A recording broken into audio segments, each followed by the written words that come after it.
আমন্ত্রণ জানাচ্ছি আন্তর্জাতিক সংবাদে। শুরুতে সংবাদ শিরোনাম। ইউক্রেন যুদ্ধ বন্ধের চুক্তি যে কোনো সময়ের চেয়ে কাছাকাছি, বললেন ট্রাম্প। প্রশান্ত মহাসাগরে মার্কিন হামলায় নিহত ৮।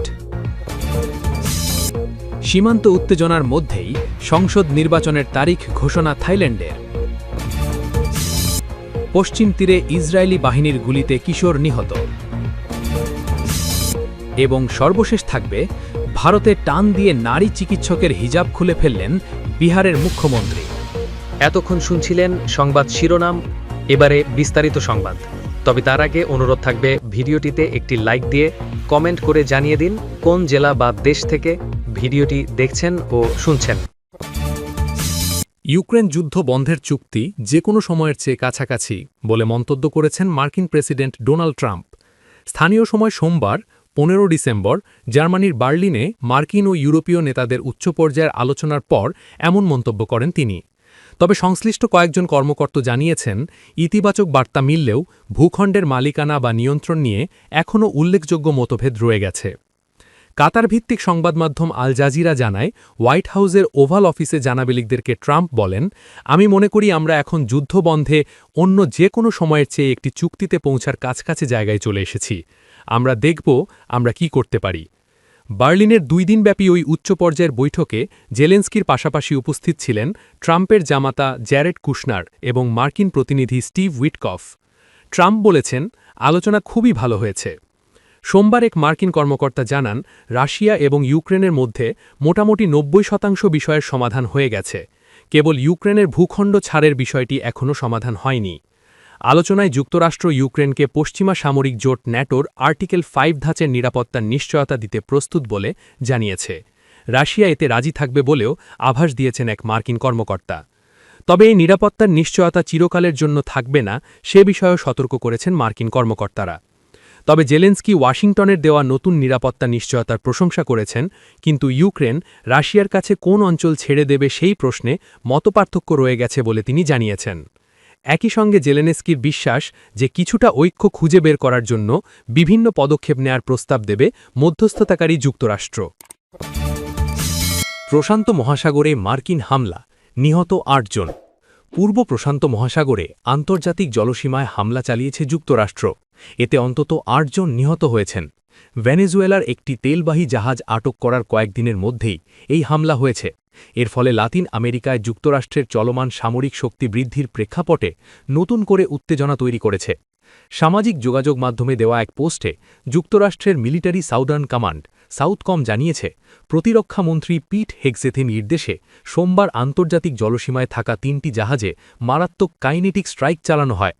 পোস্টে বলা হয়েছে, প্রথম জাহাজে 3 জন, দ্বিতীয়টিতে 2 জন এবং তৃতীয়টিতে 3 জন নিহত হয়েছে। নিহতদের মাদক পাচারের সঙ্গে যুক্ত বলে দাবি করা হলেও এর পক্ষে কোনো প্রমাণ উপস্থাপন করা হয়নি। আন্তর্জাতিক আইন বিশেষজ্ঞদের মতে, গত সেপ্টেম্বর থেকে ভেনেজুয়েলার কাছাকাছি প্রশান্ত মহাসাগর ও ক্যারিবীয় সাগরে মার্কিন বাহিনীর চালানো এ ধরনের হামলায় এখন পর্যন্ত অন্তত 90 জন নিহত হয়েছে। এসব ঘটনাকে তারা যুক্তরাষ্ট্রের সেনাবাহিনীর দ্বারা সংঘটিত বিচার বহির্ভূত হত্যাকাণ্ড বলে আখ্যা দিয়েছেন। মার্কিন কংগ্রেসের কয়েকজন আইন প্রণেতা প্রতিরক্ষামন্ত্রী পিট হেগসেথের ভূমিকা নিয়েও প্রশ্ন তুলেছেন। বিশেষ করে সেপ্টেম্বরে একটি নৌকায় প্রথম হামলার পর বেঁচে যাওয়া 2 জন ব্যক্তির ওপর দ্বিতীয় দফা হামলার নির্দেশ তিনি ব্যক্তিগতভাবে দিয়েছিলেন কিনা তা নিয়ে বিতর্ক তৈরি হয়েছে। এদিকে পেন্টাগন দাবি করেছে, মাদক পাচার রোধের অংশ হিসেবেই ক্যারিবীয় সাগর ও মেক্সিকো উপসাগরে যুদ্ধজাহাজ, একটি সাবমারিন, ড্রোন এবং যুদ্ধবিমান মোতায়েন করা হয়েছে। ভেনেজুয়েলা এই হামলা ও সামরিক শক্তি বৃদ্ধিকে তীব্র ভাষায় নিন্দা জানিয়েছে। দেশটির অভিযোগ, যুক্তরাষ্ট্র ও তার মিত্ররা ভেনেজুয়েলার অগাধ তেল ও গ্যাস সম্পদ লুটে নেওয়ার উদ্দেশ্যেই এই পদক্ষেপ নিচ্ছে।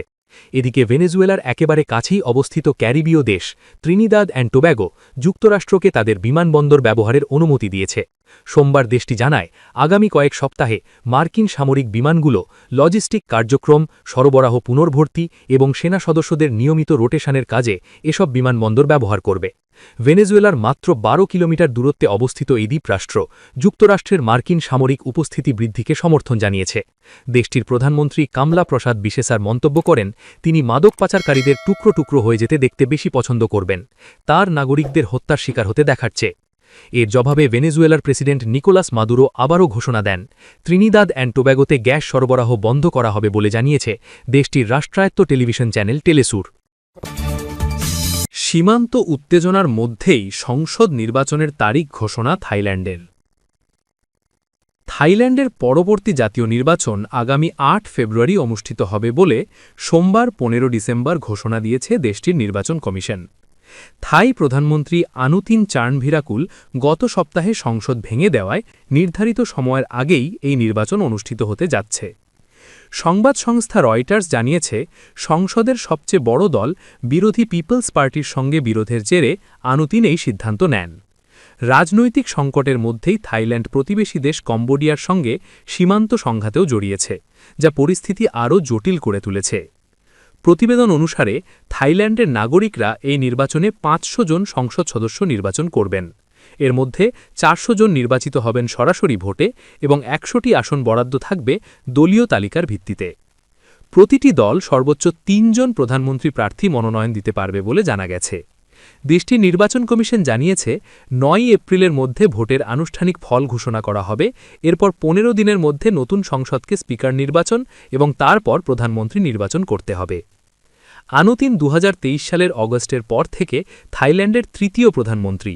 সংবিধান সংস্কারের প্রক্রিয়া শুরু করবেন এবং জানুয়ারির শেষ দিকে সংসদ ভেঙে দেবেন এমন শর্তে গত সেপ্টেম্বর মাসে পিপলস পার্টির সমর্থনে প্রধানমন্ত্রী হন আনুতিন। ৬৯ বছর বয়সী আনুতিন একজন অভিজ্ঞ রাজনীতিবিদ। রয়টার্স বলছে কম্বোডিয়ার সঙ্গে সীমান্ত সংঘাতের কারণে বর্তমানে থাইল্যান্ডে জাতীয়তাবাদী মনোভাব বেড়েছে, যা আনুতিনের জন্য রাজনৈতিকভাবে লাভজনক হতে পারে।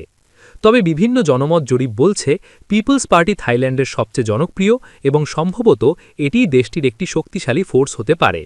দলটির আগের নাম ছিল মুভ ফরওয়ার্ড পার্টি, যারা ২০২৩ সালের সব শেষ নির্বাচনে জয়ী হয়েছিল। পশ্চিম তীরে ইসরায়েলি বাহিনীর গুলিতে কিশোর নিহত। গাজার অধিকৃত পশ্চিম তীরে ইসরায়েলি বাহিনীর হামলায় এক কিশোর নিহত হয়েছে বলে জানা গেছে। রামাল্লা ভিত্তিক ফিলিস্তিনি স্বাস্থ্য মন্ত্রণালয় এ তথ্য জানিয়েছে। খবর বার্তা সংস্থা এএফপির। মন্ত্রণালয়ের বিবৃতিতে বলা হয়, স্থানীয় সময় সোমবার আম্মার ইয়াসের মাহম্মদ তামারা ১৬ বছর নামের এক কিশোর বুকে গুলিবিদ্ধ হয়ে নিহত হয়েছে। ইসরায়েলি বাহিনী বেথলেহেমের দক্ষিণ পূর্বে তুকু শহরে অভিযানের সময় তাকে গুলি করে। এএফপি ইসরায়েলি সেনাবাহিনীর সাথে যোগাযোগ করলে তারা এক বিবৃতিতে জানায়, তুকু এলাকায় একটি সংঘর্ষ হয়েছে। সেখানে তাদের সৈন্যদের উপর পাথর ছোড়া হয়েছে। সেখানে আরও বলা হয়, সৈন্যরা দাঙ্গা ছত্রভঙ্গ করতে শক্তি প্রয়োগ করে এবং পরে একজন উস্কানিদাতাকে শনাক্ত করে গুলি চালায়। তিনি নিহত হন। বিবৃতিতে বলা হয়েছে, ঘটনাটি পর্যালোচনাধীন। টান দিয়ে নারী চিকিৎসকের হিজাব খুলে ফেললেন বিহারের মুখ্যমন্ত্রী। সরকারি এক অনুষ্ঠানে সার্টিফিকেট নিতে আসা এক মুসলিম নারীর হিজাব টান দিয়ে খুলে ফেলেছেন ভারতের বিহার রাজ্যের মুখ্যমন্ত্রী নীতিশ কুমার। সোমবার ১৫ ডিসেম্বর পাটনায় এ কাণ্ড ঘটিয়েছেন তিনি। এ ঘটনায় ভারত জুড়ে তীব্র প্রতিক্রিয়া সৃষ্টি হয়েছে। ঘটনার একটি ভিডিও সামাজিক যোগাযোগ মাধ্যমে ছড়িয়ে পড়েছে। ভিডিওতে দেখা যায় ৭৪ বছর বয়সী জেডিইউ প্রধান নীতিশ কুমার এক সরকারি অনুষ্ঠানে এক আয়ুষ অর্থাৎ আয়ুর্বেদ, যোগ ও ন্যাচারোপ্যাথি, ইউনানি, সিদ্ধা ও হোমিওপ্যাথি চিকিৎসকের হাতে নিয়োগপত্র তুলে দিচ্ছিলেন। সে সময় তিনি ওই নারী চিকিৎসককে ইশারায় হিজাব সরাতে বলেন। নারী চিকিৎসক কিছু বোঝার আগেই নীতিশ নিজেই হাত বাড়িয়ে তার হিজাব খুলে দেন, যাতে তার মুখ ও থুতনি দৃশ্যমান হয়ে পড়ে। ভিডিওতে পেছনে উপস্থিত কয়েকজনকে হাসতে দেখা যায়। একই সঙ্গে বিহারের উপমুখ্যমন্ত্রী সম্রাট চৌধুরীকেও নীতিশকে থামানোর চেষ্টা করতে দেখা যায়।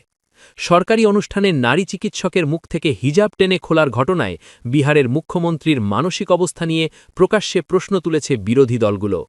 এ ঘটনাকে জঘন্য হিসাবে অভিহিত করে কংগ্রেস তার পদত্যাগের দাবি করেছে। হিন্দুত্ববাদী বিজেপির সঙ্গে জোট গড়ে মুখ্যমন্ত্রী হওয়া নীতিশের কড়া সমালোচনা করে বিরোধী দল আরজেডি এক বিবৃতিতে বলেছে, পর্দা করা মুসলিম নারীর হিজাব খুলে ফেলে জেডিইউ এবং বিজেপি নারীকে শক্তিশালীকরণের নামে কী রাজনীতি করছে সেটি প্রকাশ করে দিয়েছে। আরজেডি তাদের এক্স অর্থাৎ সাবেক টুইটার হ্যান্ডেলে হিন্দিতে লিখেছে, নীতিশজির কি হয়েছে, তার মানসিক অবস্থা এখন সম্পূর্ণ করুণ পর্যায়ে পৌঁছেছে। কংগ্রেসও মুখ্যমন্ত্রীর এই আচরণকে লজ্জাজনক ও ঘৃণ্য বলে নিন্দা করেছে।